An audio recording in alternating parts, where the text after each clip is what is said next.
welcome to another episode of Cosmic Conversations. I am your host, Marla Martenson, and today we are talking about, of course, one of my favorite subjects, and that is channeling. I recently met a very awesome guy called Jeffrey Eisen. We connected on LinkedIn, which is one of my favorite platforms. You guys, if you're not on LinkedIn, get on there. You meet the coolest people. And I'm not going to tell you too much about Jeffrey because I want him to tell you all about his adventure channeling Shaltazar. Hey, Jeffrey, how are you doing? Excellent, Marla. How are you?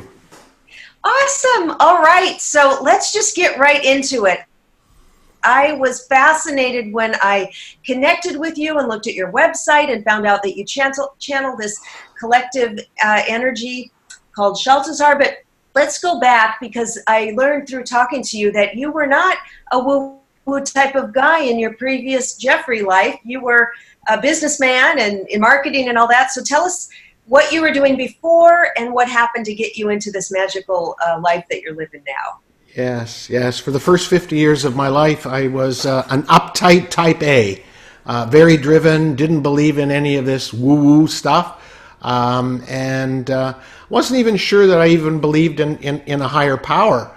And as I approached 50, I went into the family business when I was 21. Didn't realize it at the time, but all I really wanted was my father to love and recognize and appreciate me, and he seemed to care only about his business. So there, I guess, was this logical, unconscious decision that if I go into the business, he'll pay attention to me. And I spent over 30 years, about 33 years of my life. I dropped out of university when I was 21, and I was driven and I was determined to prove to him that I could succeed in business, and therefore I thought then he would love and appreciate me. Didn't work out that way. Was fortunate enough to get married and have 3 children and live a very good life. I was extremely financially successful, but it had its drawbacks. I had some illness, some gastro issues, ulcers, Crohn's disease, and as I reached 50.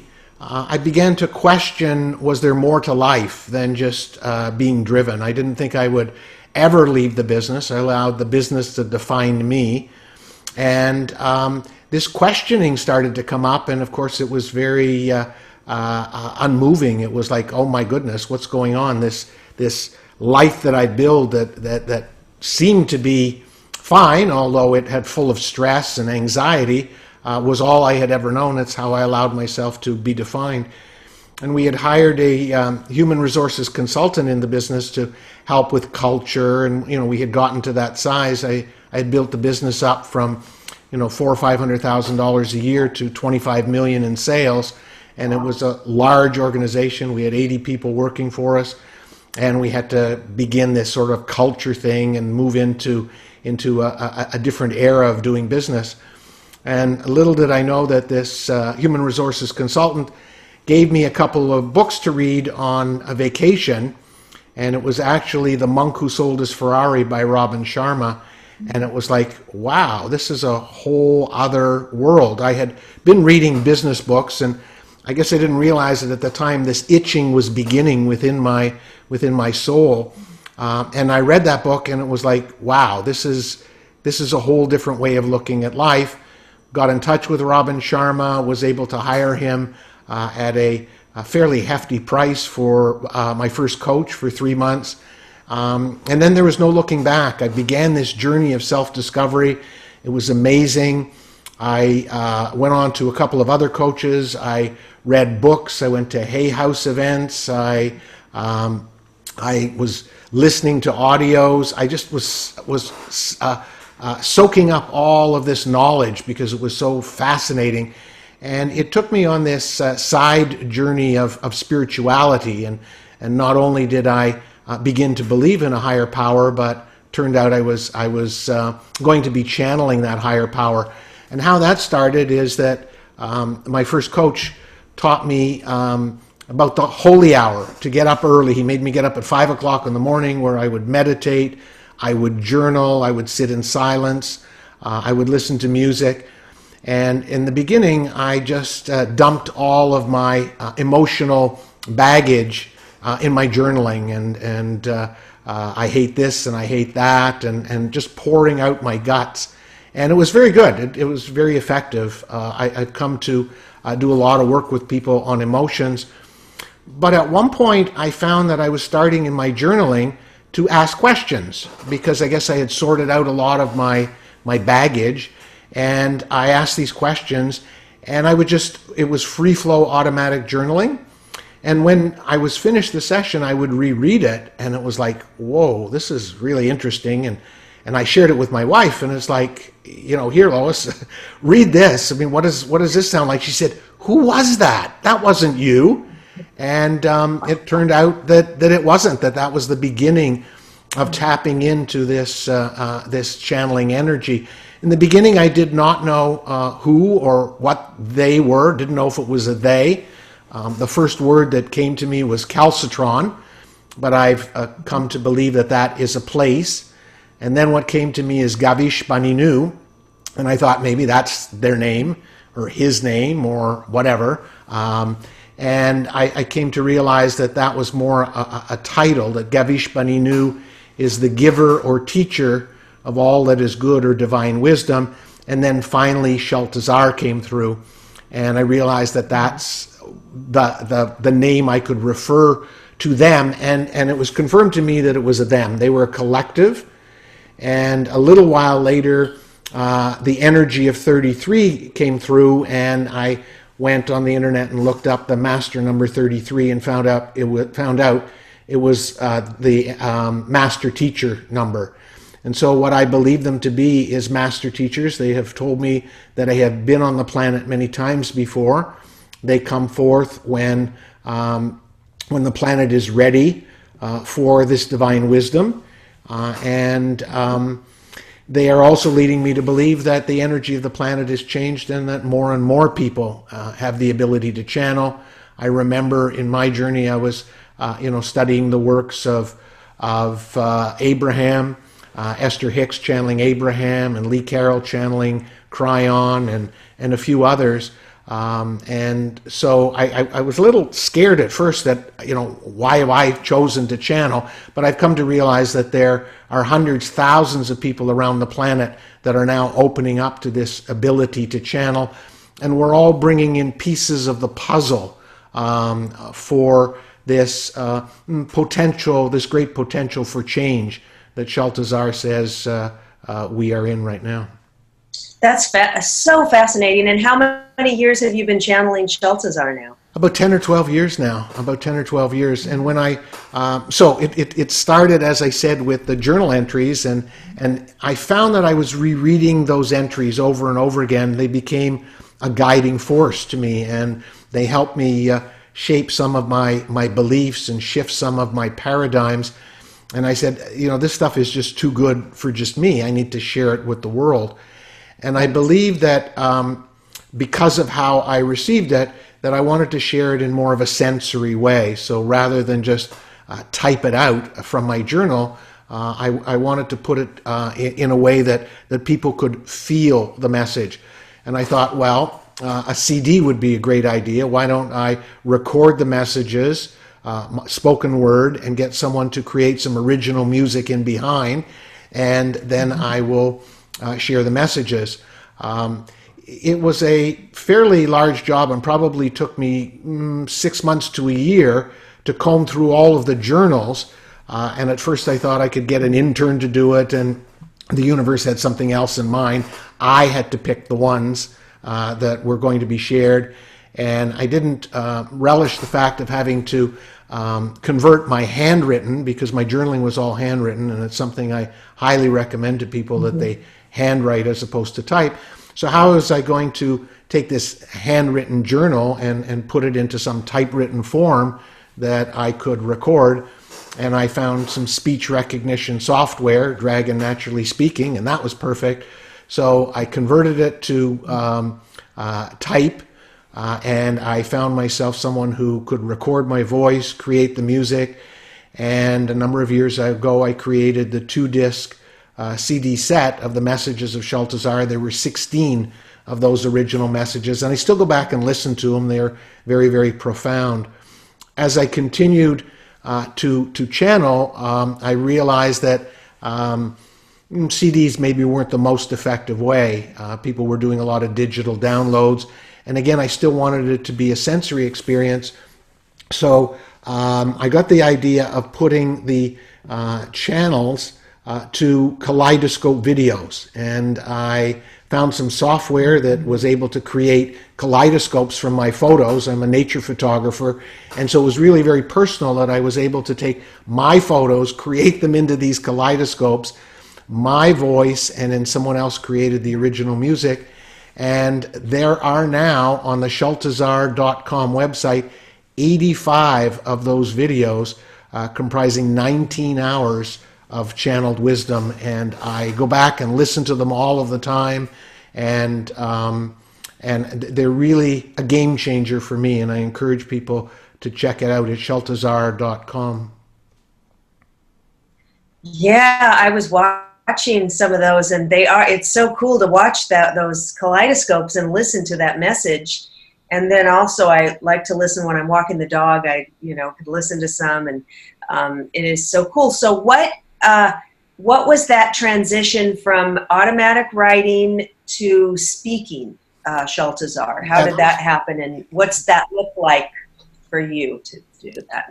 Are you, anyway, explain that, yes, that transition. That was very interesting because I felt very comfortable in the privacy of my sanctuary, and I must say, even to this day, when they're coming through me, there's this exhilaration, this excitement, because I don't know what the message is going to be.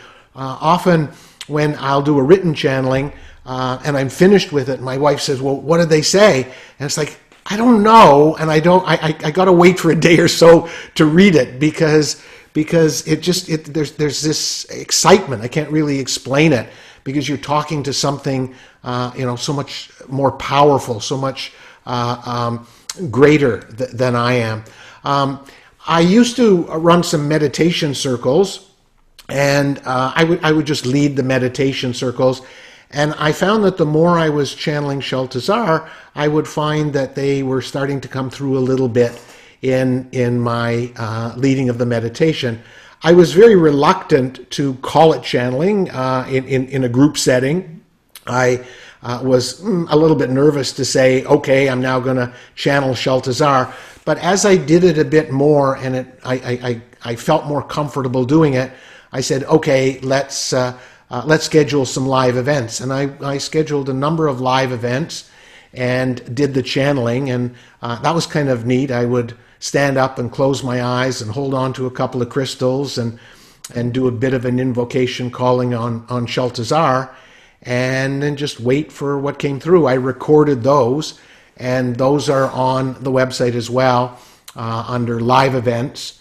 And then they tended to be a little bit longer. They were in the originally probably 30 or 40 minutes, and more recently they're around 20 minutes, whereas the written messages go anywhere from 5 to 12 minutes in length.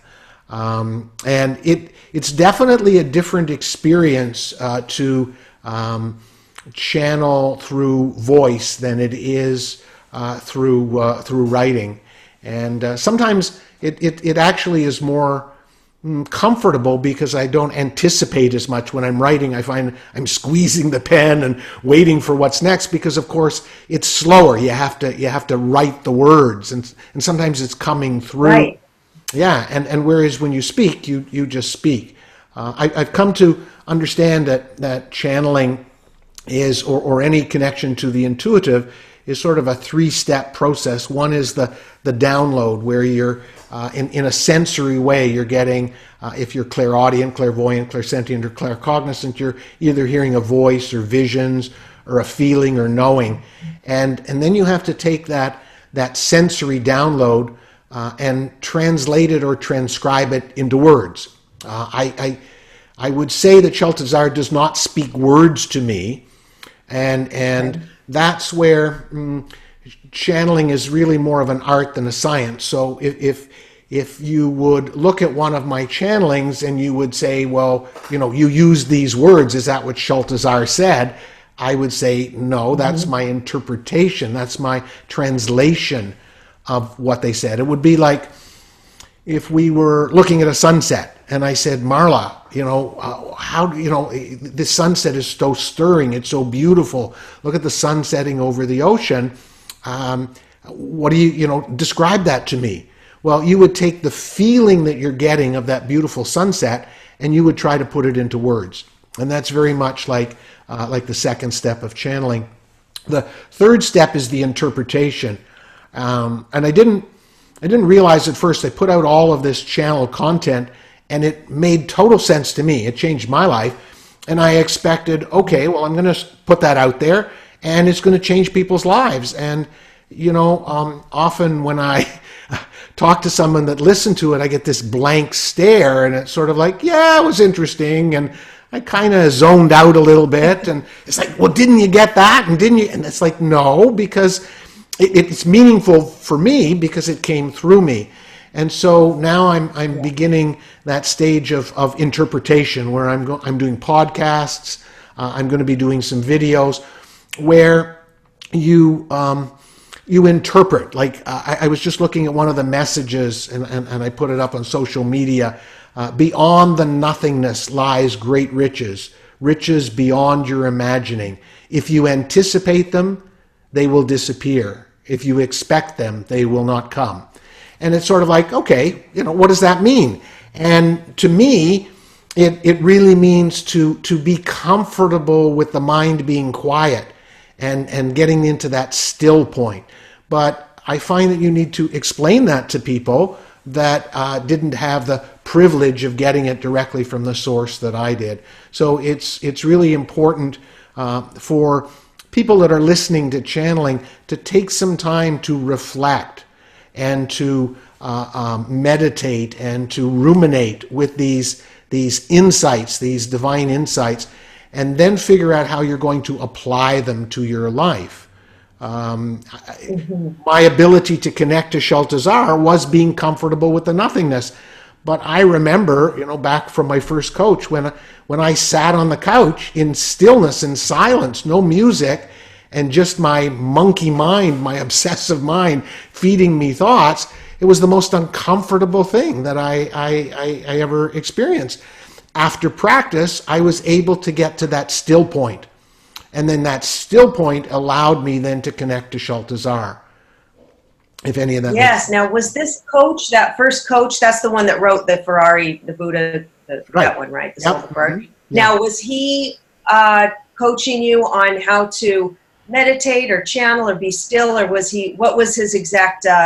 It's really interesting. It was the universe works in marvelous ways, and since channeling Shaltazar, I've heightened my intuition, and it's fascinating how I can sense things that happen before they happen, and it's like, wow, where did that come from? Because I was in business, Robin Sharma tended to be more of a motivational coach, and I helped him. I hired him rather to help me with my with work, being the president and CEO, and he had a little bit of spirituality, but his main focus was that business and the drive and the motivation. And after working with him for 3 months, I realized, well, I kind of like the spirituality part that he sort of intertwined in. Like he would tell you to meditate, but he really wouldn't be giving you that much. His was more practical advice and information. And so the next coach I found was certainly more into the spirituality, and then I kept getting deeper and deeper into spirituality. And that's where I would learn how to meditate and learn my beliefs about meditation. I think one of the biggest challenges for people is when you suggest they meditate, they try to solve the problem. They try to meditate using their mind. They say how, and they engage the mind, and they don't realize that it's letting go of the mind that is the most effective part of meditation, and you'll never figure out how to meditate with your mind. You have to just let go of the mind. And there's so many people I know that they'll read the books and they'll read the instructions and watch the video, and this is what you're supposed to do, and this is the position you're supposed to be in. And when it comes to meditation, there is no one size fits all. You have to, it's focusing on what you want, not how you're going to get there. And meditation is the how. What you want is the still point.